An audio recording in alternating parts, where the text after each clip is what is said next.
Carl Jung was a nature lover. He was also a pantheist that believed that the earth had a spirit and a soul. For some, it'd be difficult to believe that the earth has a spirit and a soul. But if you're a pantheist, you believe that everything is divine, that the earth embodies the great spirit or God or whatever you want to call it. Jung does not talk a lot about the earth in his works, but in one section of his collected works, volume 10, there's an area he calls Mind and Earth. And in there he brings up the subject of land memories. He doesn't refer to them as land memories, but he does talk about the profound influence that the earth has upon the mind. I bring this up because I similarly believe that the earth has a powerful influence in shaping and defining who we are, how we act, and what we think. While Jung doesn't refer to land memories, he does imply so. And I call land memories essentially imprints and have done several videos on them. And I do feel they profoundly influence us for the good and the bad. In Mind and Earth, Jung makes a very bold and, at the time, outrageous claim that the earth molds us and defines who we are, saying that the earth conditions the mind. Jung's seminal concepts of the collective unconscious and archetypes postulates that both are buried in the earth. The collective unconscious is our shared memory, our collective memory of all that humankind has thought and done ever since we first walked the earth. It is populated by what Jung calls archetypes, or instincts, patterns of behavior and thought, the actions or the thoughts we have. For example, the mother or the father or the trickster. These are all particular patterns that define how we act or think. And Jung would say that they have a profound influence on us and can shape us. And in fact, they can control us at times. Jung said that, humankind, we want peace, but we always prepare for war. And the collective unconscious can take control and dominate what we think or do. As in the process of evolution, the mind has been molded by earthly conditions. So the same process repeats itself under our eyes today. Jung was referring to the colonization of America by Europeans. He called it one of the greatest experimentation in the transplantation of one race into another country. He felt that the Native Americans had a powerful influence upon Americans, or the European immigrants, I should say.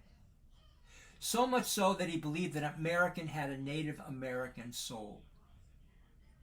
He talks about a visit he did to Buffalo, New York, years ago, and how he observed workers leaving a factory. He commented to his friend that he would have never believed that so many had Native American blood. His friend laughed and said he doubted if any had Native American blood. Years later, Jung realized what he had picked up on. In the interim, he had done much psychiatric analysis for both Americans and Europeans. And he realized there was a distinct difference between Europeans and Americans. And he felt that that was because of the Native American influence upon them.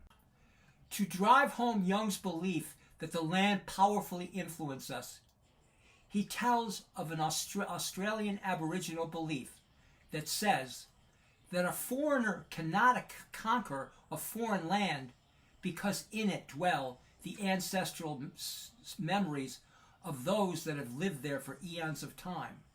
And those ancestral memories will reincarnate in the newborn, in essence, making them like the original people that were there before. In other words, the conqueror of a foreign land is conquered by those they assume they have conquered.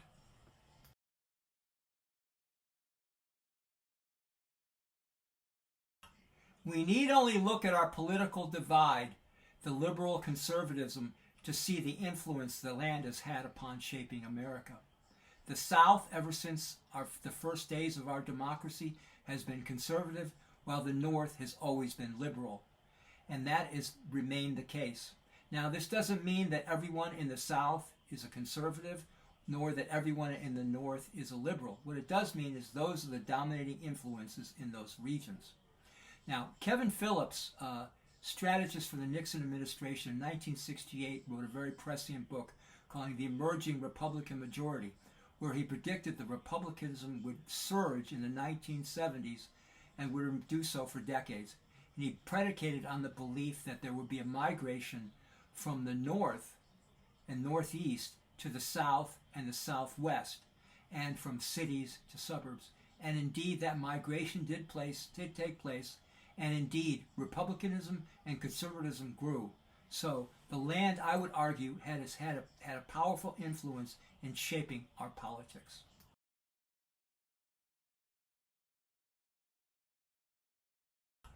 I often call imprints mini archetypes because, like archetypes, they can get us to think or act in a certain manner. They are also more localized in the sense that they maybe cover an area of 5, 10 feet, maybe a few hundred, maybe a few acres, not like the larger regional influences of archetypes and things like that.